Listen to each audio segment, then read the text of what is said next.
Hey, I'm Avalaura. And I'm Jessica. And this is Black Leave America podcast, where we highlight holistic wellness, travel, mental health, and self-care through traveling outside of America to reconnect and rediscover who you are. It's time for us to leave any condition that disrupts our peace. Black Women Leave America opens your eyes and explores new ways of living, but more importantly, new ways of being. Because sometimes you have to leave in order to find yourself.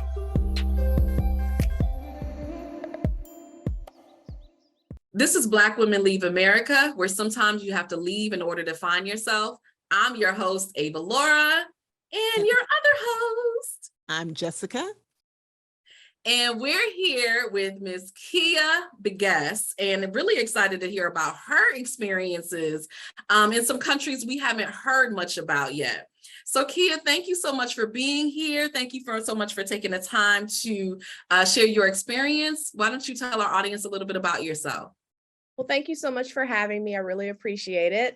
I am originally from Chicago. I grew up in Houston, Texas, and after my daughters went off to college, I, waited for a year. And I said, well, I've always wanted to work overseas. And one of my line sisters was already in Abu Dhabi, and also another counselor I had worked with at the school had just moved to Abu Dhabi as well. And they were just talking about how great it was, the pay, no taxes. I said, okay, I had kids younger, so I raised my kids. I'm one of those moms that always had all the kids at her house and everything. So I'm like, okay, I've done all of that. Kids are grown. Now it's time to, just explore. So I felt like it was safe enough to go over to, I was thinking Abu Dhabi because I knew two people there. So at least I wouldn't feel like I'm on my own.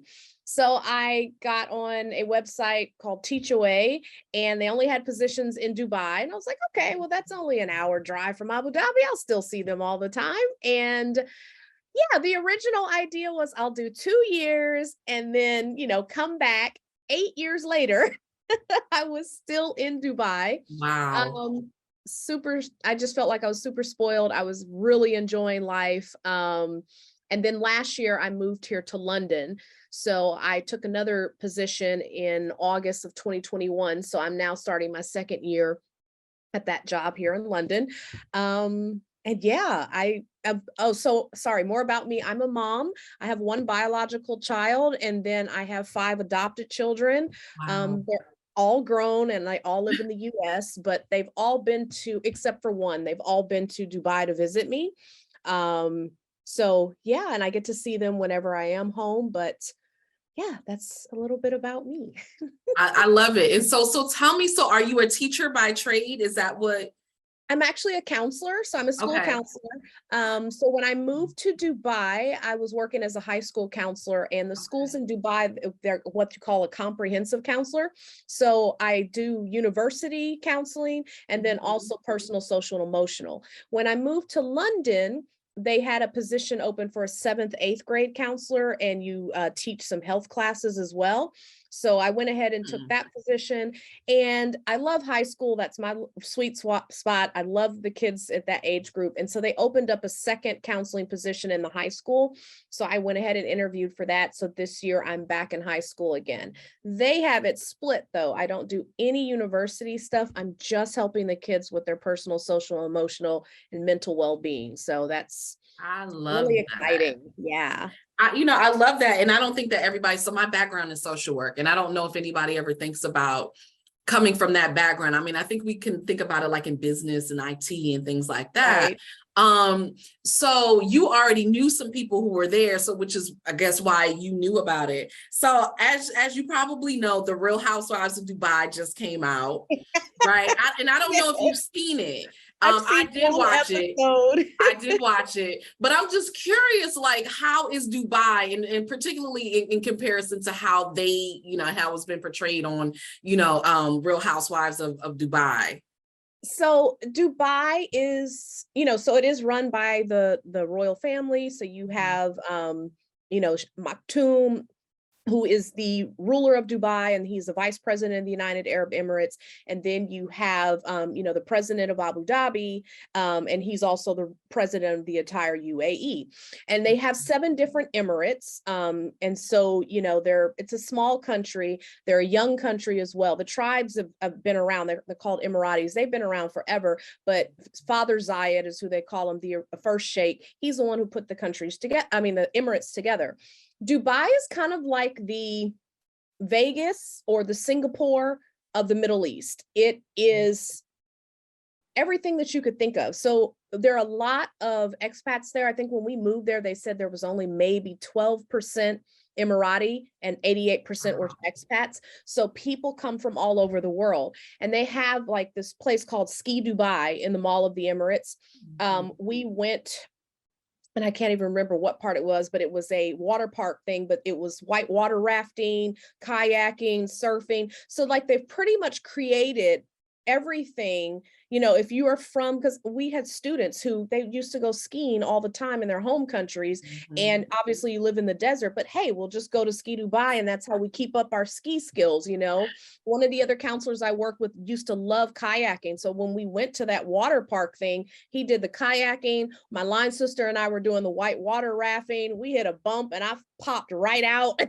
So it's a good place to practice, because you're not out in the wild, because I don't know if I would have made it if I were like in the US and some serious rapids there. But it's a big playland too. You've got all the glitzy hotels. I'm sure you've heard of the Burj Khalifa, which is the tallest building, and then you've got the Burj Al Arab, which is a 7-star hotel. And it's absolutely amazing. Everyone pretty much speaks English. Arabic obviously is the main language, but most of the Emiratis and everywhere that I went, everyone speaks English. The only time I really had an issue where someone didn't speak English, it had nothing to do with they only spoke Arabic. It was maybe they spoke Bengali or, something like that. It's, maybe someone came to fix something in the house or whatever, and they didn't speak Arabic or English. But everything you need to do, everyone speaks English. It's a very safe country as well, because obviously the laws are very strict. And then also people want to, the laws are tied in with their religion. So, you're not going to dishonor your family for 100 dirhams. So, and I say that because I've left my purse accidentally, like a friend came. And so we put our purses and our phones down so we could snap pictures, and just walked off and came back 30 minutes later, everything's still there. Wow. Like, yes. So, and I never felt that would never happen here. Never happened. And I got really used to it. Like I said, I got spoiled. So I'm in, Walmart or Target when I'm visiting home, and I just leave my purse in the trolley and head over to 2 aisles over. My daughter's like, "What are you doing?" I'm like, "Oh, I just forgot I needed it." She was like, "And why is your purse still?" And I was like, "Oh, she's like, "You are not in Dubai." So, or when you go to buffets and, like you don't leave your stuff on the seat or on the table, you take it with you. But yes, in Dubai, you just got so used to it. It's like, oh, I'll just leave everything there and I'll go walk and get my food and come on back. So I would have to say that's the biggest thing, the safety, being out at night and not really worried about being attacked or mugged or purse snatching, anything like that.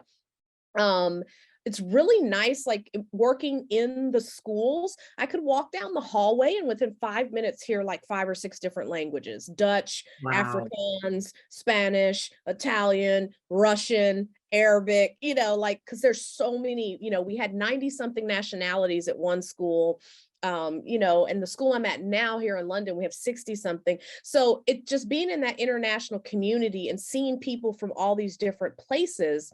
And then Dubai is a travel hub. So I got really, really spoiled with the travel. When I moved there, I think I had been to Trinidad and Tobago, Mexico, and I think there's another country, but it's escaping me right now. But I think I had been to 3 countries. I am now at 32 countries. Wow. And I have a goal of 50 countries by 50. Wow. So being in Dubai and like Thanksgiving break, a group of us just hopped over to Cairo and went to see the pyramids because it's like a 2-hour flight. So, and everything's paid for there. The schools own the apartments. So, they put you up in an apartment. You don't pay rent. Yes.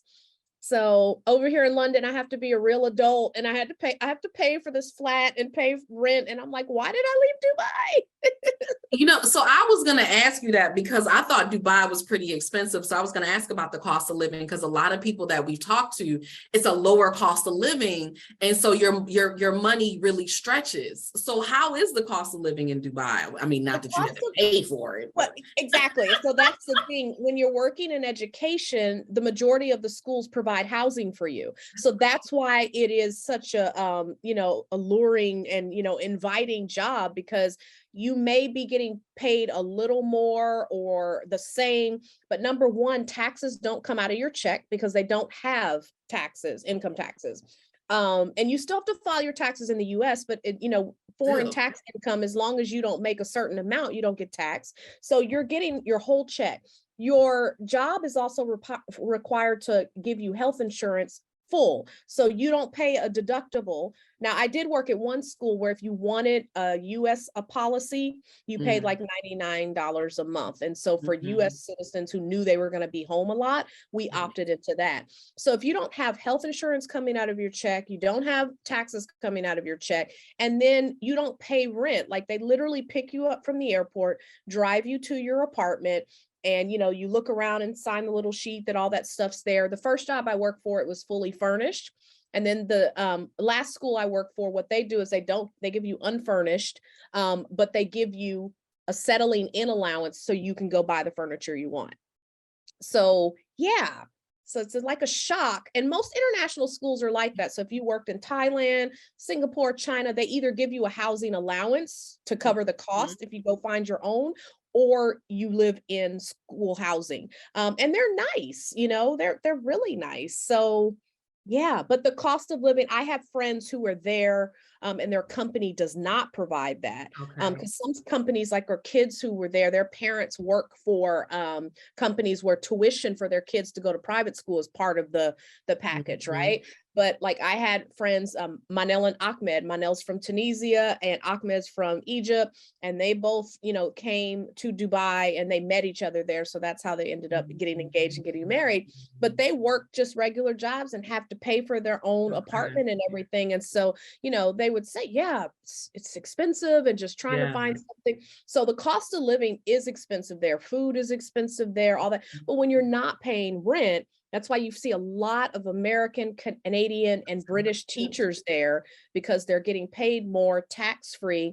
The Brits and the Canadians are already used to free healthcare. So they're not as amazed as Americans, like, wow, we get all of this and we don't have to pay for it because the job pays for it. Here, you have the NHS. And so I pay nothing to go to the doctor because everything's, fully funded by the NHS. But for Americans, it's like, we don't see taxes coming out of the check. Right.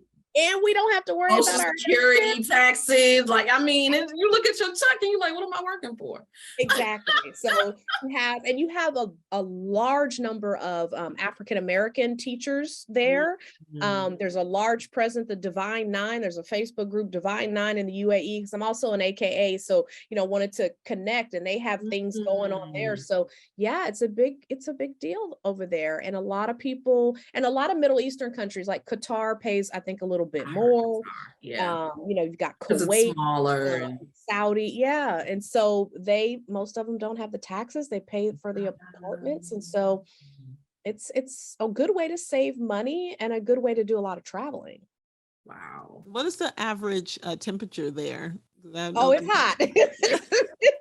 So, I grew up in Texas, so I know hot, mosquitoes, humidity. Like in Texas, my fro would be super big. I felt like my hair did really well in Dubai. The only thing is the water. I had to make sure that I had a water softener so my hair wouldn't have such hard water. But, during let's say October to maybe January, like it's not as hot, but it's not cold. And so, you're outside a lot and things like that. But when we would get back from the summer and it's August, and then of course, towards the end of the year, it's really hot, like into the hundreds. So you come out and you put your hand on the steering wheel and you're like, oh my, so it's the desert. It's really hot. Wow. I'm curious about the students because, we talk about American culture and teaching here and how, so I'm a life coach, and a lot of I've had several clients who are teachers, and Mhm. they are honestly the most stressed out people. I mean, they're more stressed out than the Yeah. doctors, the Mhm. lawyers, like people who I thought they are so ridiculously stressed out. So how are the school systems there, and how are the kids? So, you do have, okay, so you have obviously the teachers' kids, or the Mhm. principal's kids, because if you work there, your kids can go there for free, most Okay. schools, right? So you have those, and then you have the kids who are extremely wealthy. One of the schools I worked at, we had two members of the royal family. And one was, I mean, she's a princess and she just amazing and just so down to earth. And then another one, we just really wasn't nothing wrong with him or what, we just didn't see him a lot. So I don't know what, he was like. And then you have some people who are just, I mean, they are rich and entitled and spoiled, just like you would see at the privileged schools here.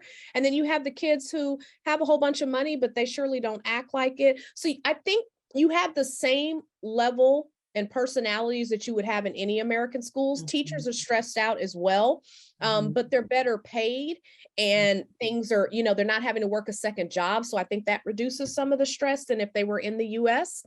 And then if they do have kids, their kids get to go and get a private education for free. And your kid is experiencing, like you're taking them to Bali on a school break. Plus in the UAE, you get all of the regular holidays. So we get 3 weeks for Christmas, 2 weeks for spring break. And then you get all the Muslim. So Eid, the first time I was there, they were like, oh, so we're going to have a few days off for Eid. And Like all of 3 us were like, days. what's Eid? And so they explained it to us and we're like, woohoo, yay for Eid. So you get the Muslim holiday, you get their national day, which is in December, and it's like our July 4th, but they have it more Mhm. than one day. So you might have a 4-day weekend or something. So one summer, my friend Maisha, she's originally from Trinidad and Tobago, moved to New York when she was 16, and then ended up being in Dubai with me at the same time. And we clicked because my father's side of the family is from Trinidad and Tobago. So we clicked and we took trips together. And so one December, we had the National Day weekend, and it was like I think it was like 5 days, right? So we just decided on a whim to go to Budapest because we got an email from Emirates saying explore Budapest, and we were like, Budapest? And then we looked it up and we're like, oh, okay. So we went and we had already booked a tour because we went for the Christmas break. We did 2 weeks in Italy, and then for Christmas, and then we went to Paris for New Year's. So basically, there was 1 week in December, I think we were working, and the rest of it we were traveling. So when I post things on social media, I would get these little remarks like, I mean, do you ever work? It's like in May, it's like, oh, 4-day weekend, we're in Jordan. And it's like, do you ever work? And I was like, I do, but when we get these extra, oh, Eid has been extended, or, because we get the regular holidays. So if you're at an American school, you get Thanksgiving. If Mhm. you're not, then you don't get it. But if you're in any of the schools, you get the Christmas, you get the I think the first week I was there, we worked Easter because they used to have Sunday through Thursday and Friday, Saturday was their weekend. They've just now changed that to go to Monday to Friday. Interesting. Yeah. So no one realized that. And then all of a sudden we were like, wait a minute, I think we have to come in on Easter because no That's one's used to working on a Sunday. right. And Easter wasn't part of it, didn't flow with the spring break, and it's a Christian Mhm. holiday, so it's not one that would just be on the. So yeah, that was quite an experience. But the next year and every other year, it's been tied into a spring break, so it hasn't been an issue. But kind of things like that, when you're like, okay, have a great weekend, I'll see you Monday, and somebody's like, oh, you're not coming in on Sunday, and you have to train yourself like, oh, I'll see you Sunday, because that was the work week. So it's quite interesting. Yeah. But the kids, sorry, I got off on there. The kids are, I mean, they're great, but you do have a whole level of wealth that you don't see. They all have drivers, Mhm. they all have nannies. They what did you do, for spring break? Oh, my parents made me go to the Maldives again. Oh, again. Like, I haven't been once, but okay, but that's the kind of wealth that you have, right? And so that's your reality. And you know, in the US, they probably do traveling and stuff like that, but you get 2 weeks off for Christmas, the time it takes you to maybe fly to Egypt or fly to Mhm. Jordan or fly somewhere in Europe, you know, that takes up a lot of, you know, your time. So most of the time they travel Caribbean islands or stay in within Mhm. the US or go to Canada, you know, things like Mhm. that. These kids, because they're right there smack dab in the middle, they can go Middle East, Africa, Asia, Europe, and so that's what they do. You know, oh yeah, we were in Thailand or we did this. So they definitely have more experiences. They Mhm. also have something at every school. You know, this school they called it alternatives. At the other school, they called it Week Without Walls. So you do some type of community service. So I've been to one where we went to Tanzania and we helped build bathrooms in one of the local schools. And that's when we took high schoolers. The next one, we took 7th graders to Nepal and we painted all of their schools. So, you know, these are the type of excursions they have instead of, oh, we just went up the street to like a Girl Scout camp in, you know, Montgomery, Texas. That's what we did when I was in 5th grade. Or, you know, we got to go, and both my parents are doctors, so it's not like I grew up poor or anything, but my parents believed in the value of public school and we were in a good neighborhood, Mhm. good schools, but it's just, you know, the time and yeah, and the location. So, and Texas is so big, it takes you 8 hours to drive I out was of about to say, you still in somewhere. So, Texas. exactly. So, yeah, I mean, and here in Wow. London, same thing, you know, you'll see on the news, obviously our school, there's embassy kids who go there, celebrities kids go there, and then you have just the regular run-of-the-mill kids, and then you have the kids who are on financial aid. So it's kind of like, you know, American schools as well. You've got super wealthy, somewhere in the middle, poor kids, and they're all in the same school together. The difference is most of them are third culture kids, meaning they may have a passport from the US and never lived there, you Wow. know, or, yeah. And so a lot of schools in not like kids in international schools, we call them TCKs, because when you ask them, well, where's home for you? They get Mhm. confused because, well, my passport says this, but I've spent most of my life here, but you know, now we live here. And so, and then family is all over the place. So that's why they're called third culture kids. So, but Wow. some of them are very nice and some of them, yeah, they stress the teachers out. But in the end, they're middle and high school kids. So you already know they're not going to be perfect. Wow. Yeah. You know, I'm thinking of the movies where you see like the rich kids, because I think for most, I'm speaking for most of us, that we don't see that level of wealth. Mm-hmm. You see it on TV, but it's not something Mm-hmm. that you see like up close and personal. Right. And that was the thing that I saw watching The Real Housewives of Dubai, like the Mm-hmm. level of wealth that it's just, it's almost, it's just normal. Yeah. It's just And normal. that part of the show is true. I've never seen it. When I was visiting Miami, my aunt was like, have you seen this? And I was like, no. And she's like, well, since you lived in Dubai, will you watch one episode with us and just tell me what you think? So a lot of the places, like the one lady was building a house somewhere, and I was like, yeah, my friend Mhm. Eileen lives in that neighborhood, and the houses, yes, they are that huge. Like every time I go to her house, and she's you know, they're an African family, and she said when they lived in South Africa, every time she answered the door, you know, they would be like, okay, where's the owner? I'm the owner. Because, you know, South Africa has had their issues and they just couldn't believe a Black woman owns this house. And, Yep. you know, so it's a very wealthy neighborhood. So when I saw that, I was like, oh yeah, where that is. And there's a restaurant right there when we go eat. The drama, I think they're overdoing that because they That's do that with all the always. shows. Yeah. But yes, the level of wealth, the Emiratis are very wealthy. And then you have other people who are there who are very wealthy, whether they're just wealthy and they don't work or their companies pay them a whole heck of a lot. But yeah, that's why the Dubai Mall is like, I think it is the biggest mall in the world. And Mhm. it's just, you just see people there, they're just buying oodles and oodles of things. The kids have all the latest, you know, devices, clothes, they can't drive until they're 18 in Dubai. They can't get a driver's license, so you don't really see them with the cars. But the first school I was in, our seniors, most of them were 18 or older. So yeah, you get to the parking lot and they're Ferraris and Lamborghinis, and we're walking to work or pulling up in our Ford Focus or Ford Figo, excuse me, because over there was a Ford Figo, and the Nissan, what did I have? Sunny. A Nissan Sunny was my rental car. And it's like, oh, well, how do you tell the kids' cars between the teacher? And I'm like, just look at the parking lot before you ask that question, because none of us are rolling up in a new Lamborghini or, and then some of the police cars are Lamborghinis or BMWs. So yeah, I mean, not all of them, but some of them are. And, BMWs are great cars. They handle really well. So it makes sense. If you have the money, equip your police officer with that. And then, of course, they have the SUVs because, there's sand. And so, they need to be equipped for that. But it's a great place to visit. It's a great place to live. But yeah, the amount of wealth, it's like, wow, just wow. I mean, I haven't even seen that just on TV. Like there's wealthy and then there's Dubai wealthy. So yeah, it's a different level. Yeah. It's a different level. Do you feel as though they give or they really enjoy having Black African American women come and teach there at their schools, or is it more of a you're American teaching here and that's what they value? So I believe they value Westerners. So that's the thing.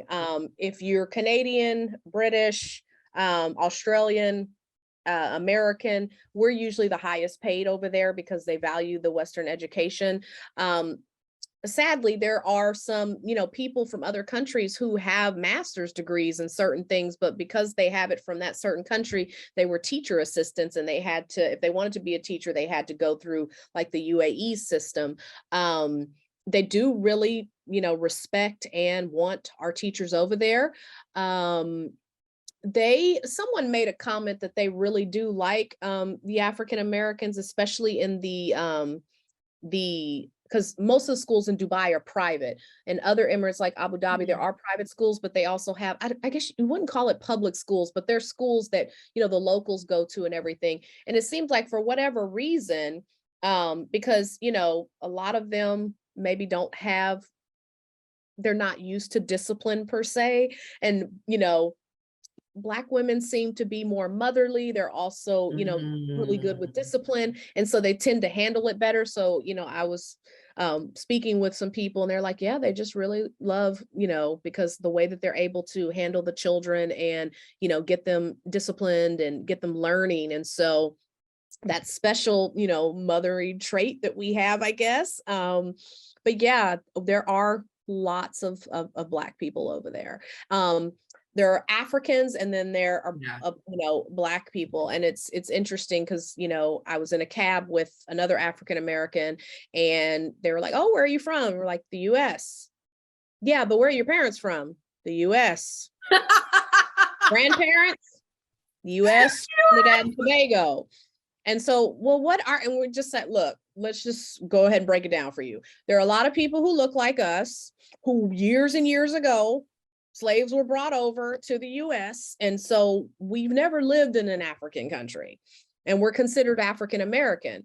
And so my friend is y'all's color. So, he was like, okay. But then he looked at me and he started rubbing his arm like this. He's like, no, you're not Black. You're not. And I was like, Black people come in all different shades. And these are people who have never been to America, so they don't know. So they have no experience. It's such a big melting pot.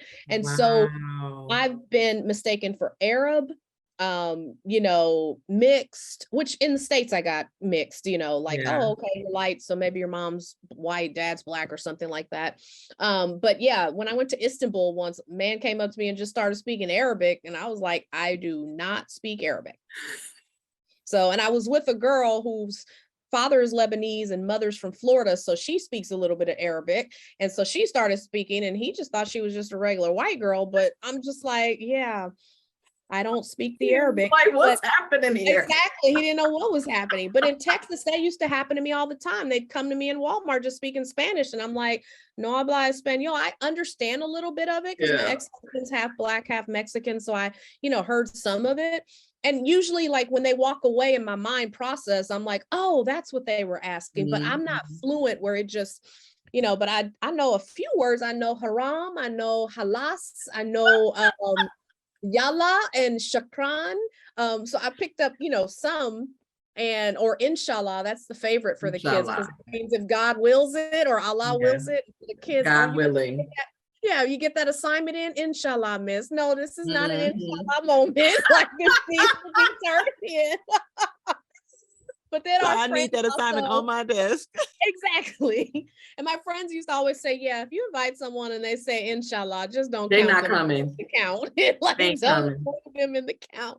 So yeah, and it's interesting because, I feel like also Arabs are night owls, and not to, mean that in a bad way. It's just businesses are open late at night, which is such a blessing, because you get off of work and you need to go to the bank, and it's wonderful to know that Wow. Abu Dhabi, commercial bank is open until 9 p.m. So I can go there. Wow. Yeah, they open a little later and they stay open later. Okay. And I think it's just because, Arabs they're up in night. Some, my Arab friends would invite me, oh, let's go have a coffee or a tea. And, we're just sitting there and I'm looking, I'm like, okay, because I rode with them and I'm like, okay, what time are we leaving? Oh, we're just going to be. And I was like, I have to be at work at 7:30 in the morning, but they don't have to be there till like 11. So yeah, I have to, I had to train my. But I can see that because it's desert, right? And it's hot during the day. So they probably do more later because that's when it gets cooler. Exactly. And that makes sense. And it works. I mean, if the businesses are open, you can get so much done after work. So, I really enjoyed just being immersed in the Arab culture, hearing the language, learning more about, Islam, because, I'm all about learning, and we're all God's creatures. And, I'm not going to be mad because you worship something different. Like, I'm a Christian. I believe in God and Jesus, and that's my journey.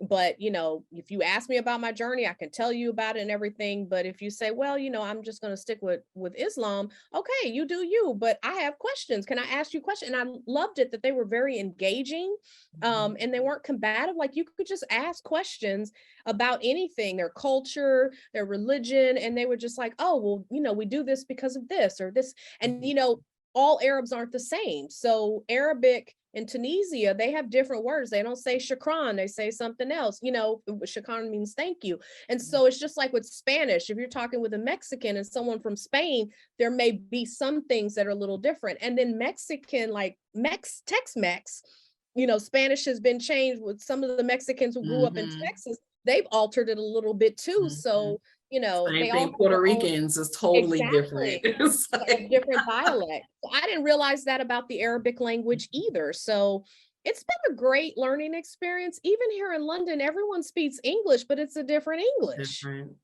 So I'm just like, okay, we had an English dean of students, and someone was like, yeah, I think he's doing a great job. He really gets on with the students. And I'm like, It's on. yeah, I was like, he needs to be careful with that. That's 5 to 10. Listen. And she was like, what? And I was like, he shouldn't be. And she's like, no, in England, we say get on. That means they get along well. They get along. They really get on. I'm like, oh, okay. See, we think it's getting it on. And that just, yeah. So you have to kind of learn, because you can completely mess up a whole conversation or take it the wrong way. And you're both speaking English. That's so funny, because we think about the fact that, it's sometimes a disadvantage when you go to another country and it's a different language, but not really thinking that it could be English and it's still a different language. Like, you still have to learn it. Yep. And with their certain accents, like there's a person here, and every time he speaks, I really struggle, because I don't know which part of England he's from, but just the way his accent, I can't understand a word the man is saying. And I feel so bad, because he's smiling and he's just like got a lovely personality, and he's smiling and talking to everybody, and I always say good morning. I'm like, good morning, how are you? And it's like, oh, fine. Anyway, and I'm like, I got fine, and that was it. So, and they don't say isn't it, they say isn't it. And so, you just have to, yeah. And then learning the different, like they take some of the words don't. And the same thing in Trinidad. The first time I visited, I really had to, because it's like tree instead of three. And so I had to learn that too. So it's just, we're all speaking English, but just different accents. So yeah. So do you think you'll ever come back? Because it don't seem like you will. That's a hard question.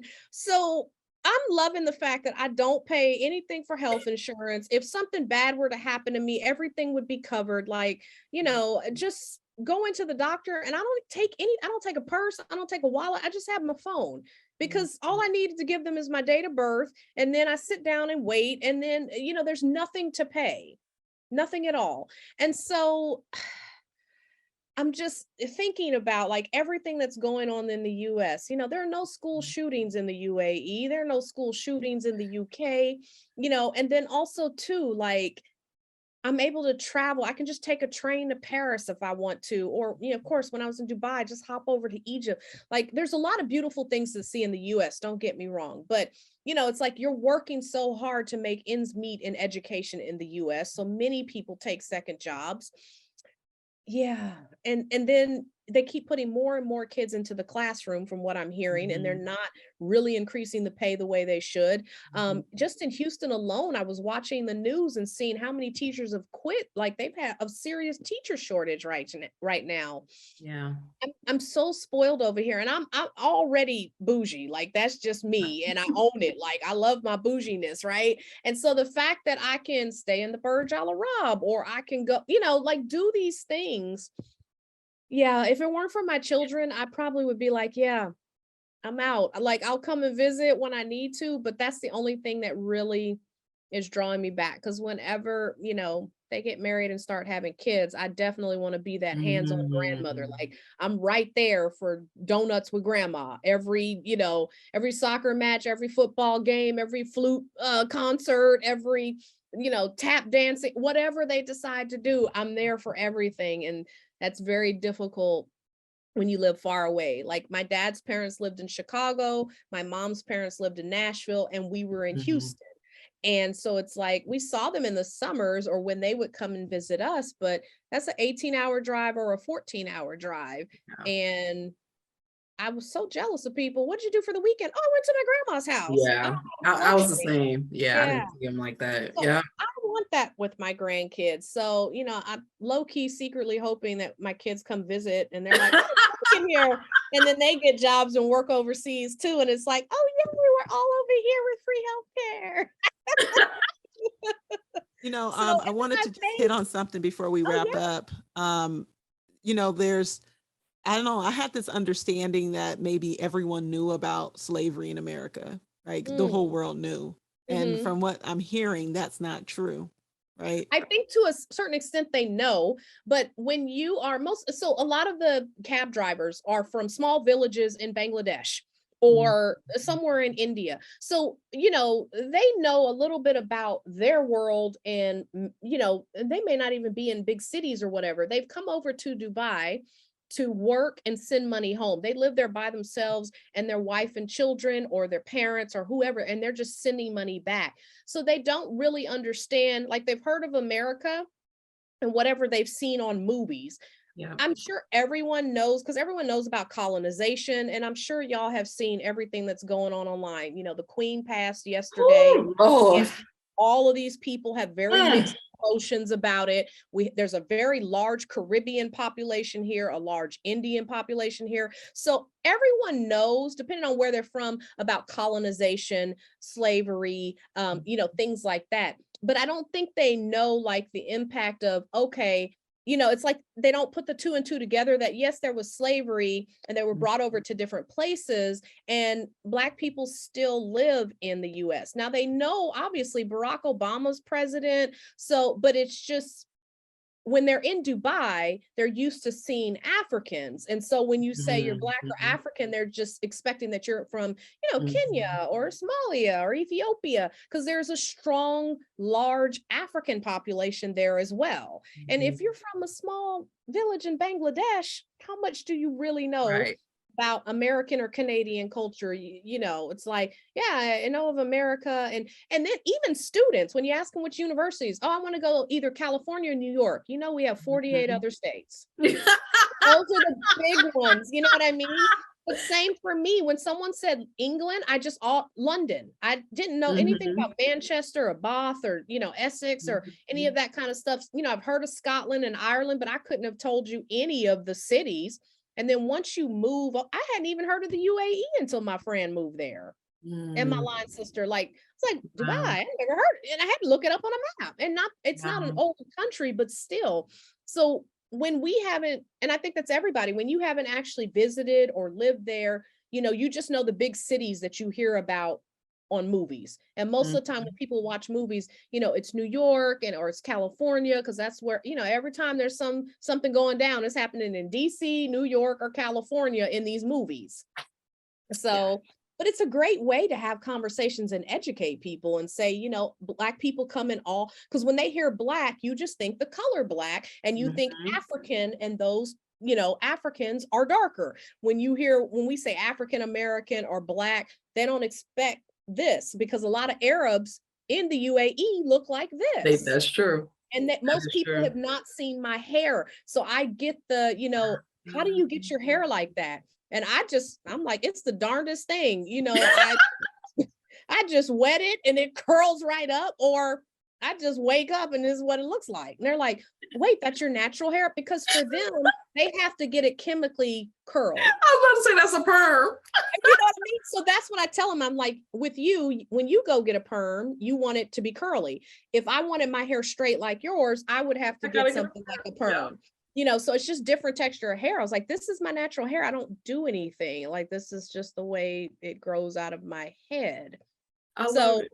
and when I went to India, literally little kids were coming and touching my hair, and they were just like Yeah, amazing. So I had it's that it's experience all too. about Yeah, education. Just if they ask questions, I don't get offended. I'm just like, yeah, look, both my parents are Black, but on my mom's side, clearly there's a lot of white. Like, my great grandfather is white. There's some other whites. And so, we're a little bit lighter, but there are other people, their mom is white and their dad is Black, and they're all caramel or dark. Black people can make so many different colors. And just same thing, Indian people, you'll see them all shades of color. Arabs are all. yep, So that's what I try to get them to understand. We're kind of the same, but when you yep. hear Black, and that, you're not from a major city, Interesting. you just think, okay, Black, African, Indian, white. You're that category. It's white, it's Black. So if it's Black, it must be. And unfortunately, some people still associate, when you say white, they just associate America with white, or Canada is white. Yeah. They don't realize there's so many other people. Like, it's a big melting pot. They just don't get that. I love all these cultural conversations. And so, what's really cool is like you're having your experience, but you're also contributing to their experience as well. Right. So There was I a question. I Oh, love sorry. that. There was a question in the chat. The school hours are the same. So the kids start at 8:05 and they leave at 3:05. And on Okay. Wednesdays, they have early release at 2. So that way they can, they leave and we do like professional development stuff or meetings that we need to have. The biggest difference I saw in Dubai was, most of the time you get 2 weeks for Christmas. We got 3. And spring Mhm. break, you usually get 1, and we got 2. Now, this school I'm here, we get 3 weeks for Christmas. We only get 1 week for spring break in April, but we get a week off in February. Because most international schools, they try to break it up. It's a long time going from December to June. So you get a week in February and then you get a week in April. Wow. Yeah. I love it. Yeah. So what I love about talking to you as well is that, like, so most of the women that we've talked to are entrepreneurs, or coming from that space or coming from the corporate space. Yeah.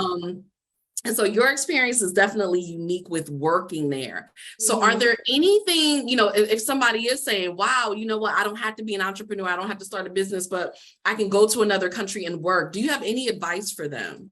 Yeah. So depending on, like, if you are in education, there's Teachaway, there's Scroll, Search Associates. So there are different places where, you put all your information in the system. They have job fairs. They're starting to do them again in person now. They've been doing them online for a little while because of COVID. But you basically can look at the different schools and, what they're looking for, what their pay is, all that kind of stuff. Other people come because their company already, brings them here, and they're like, okay, Mhm. well, we have an opening in the UK office, or we have an opening in the, Nigerian office, and, we need someone to go over there.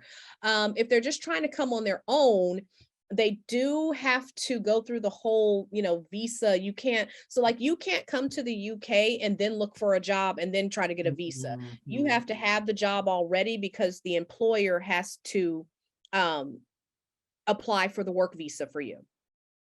So, and then the UAE is the same. So it just depends on the country. Some people you can go and then it's like, oh, they find a job and they start working there.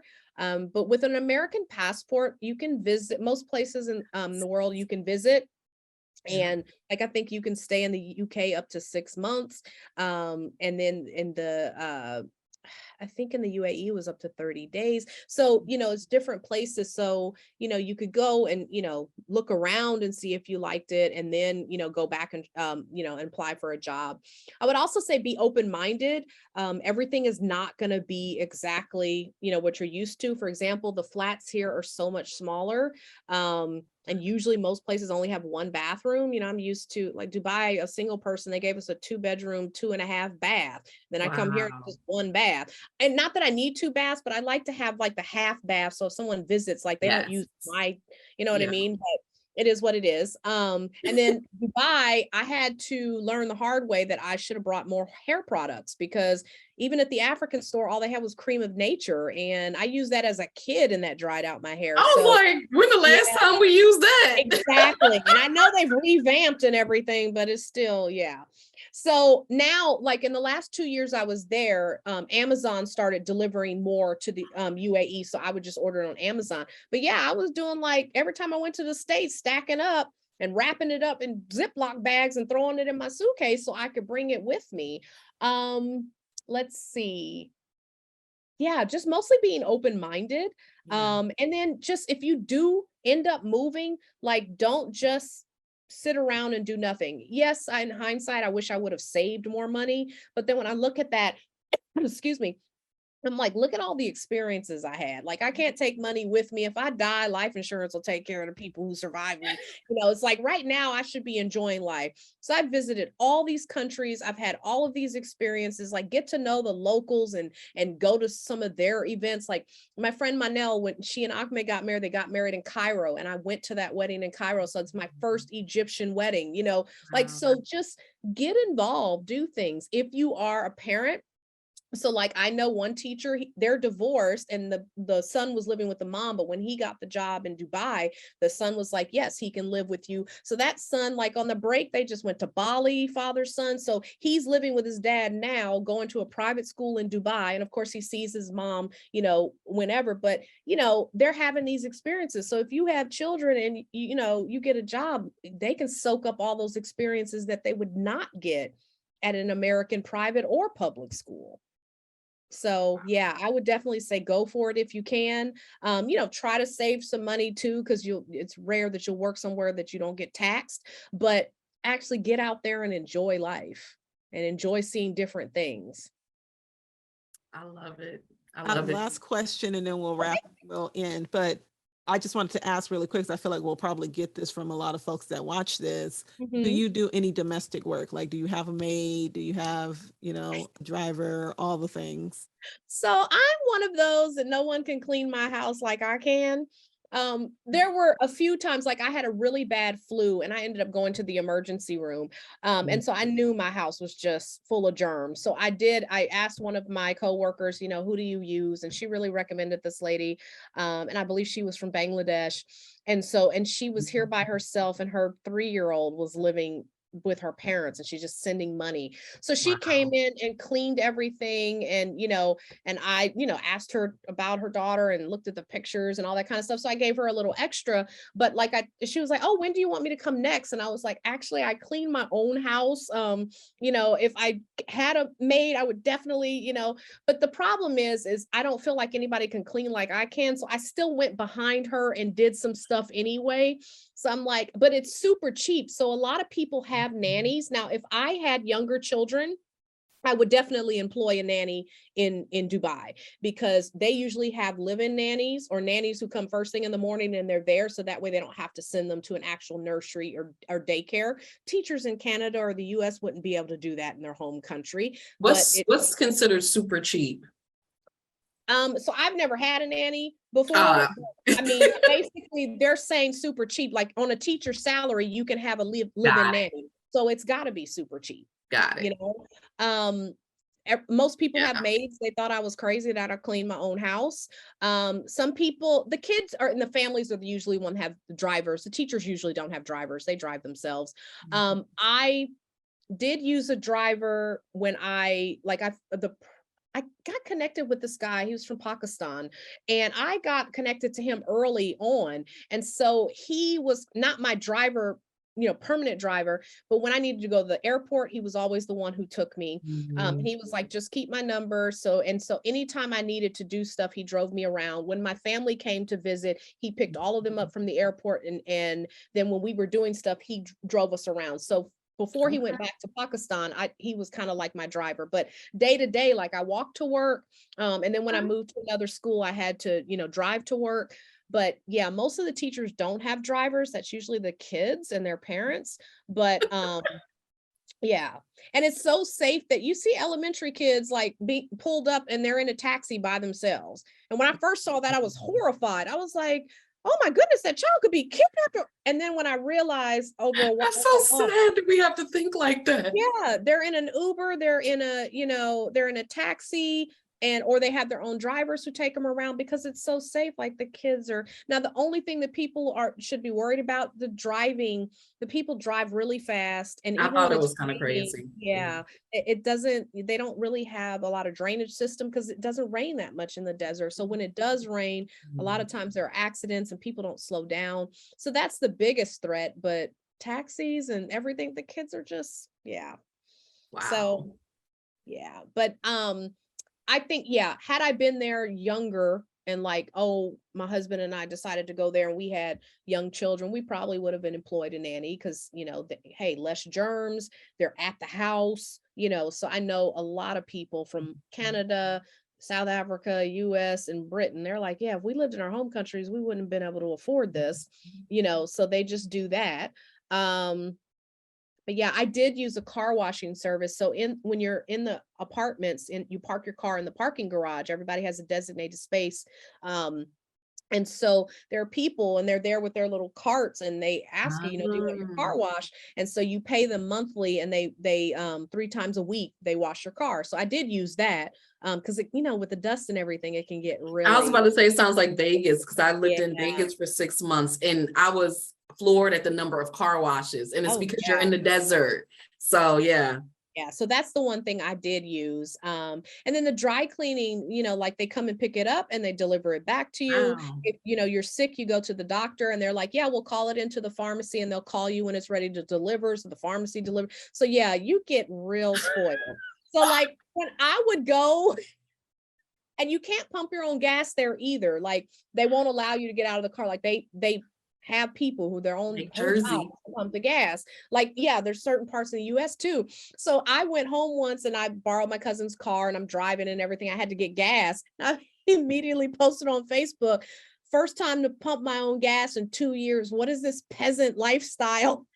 And like 3 of my friends who are from Dubai, like, girl, I'm home too. And I can't believe I got to get out of the car in this hot sun and pump my own gas. And my daughter told me, if you were already bougie before you left and you're like on a whole nother level. I'm like, yes, because this is beneath me. What do you mean this orange juice is not freshly squeezed? Because when you order juice, everything, pineapple juice, apple juice, it's all freshly squeezed. I went to Crackle Barrel and I was like, oh, not Crackle Barrel, another restaurant, because they do have freshly squeezed. And I asked for orange juice and I was like, oh, but wait, is it freshly squeezed? And she looked at me, she's like, no. I was like, okay, never mind. I'll have water, please. And everybody at the table was like, really, Kia? And I'm like, I am so spoiled in Dubai. Like the food is healthier because it has to be halal. They can't put all these chemicals in it. The juices are freshly squeezed. And yes, I have my car washed 3 times a week.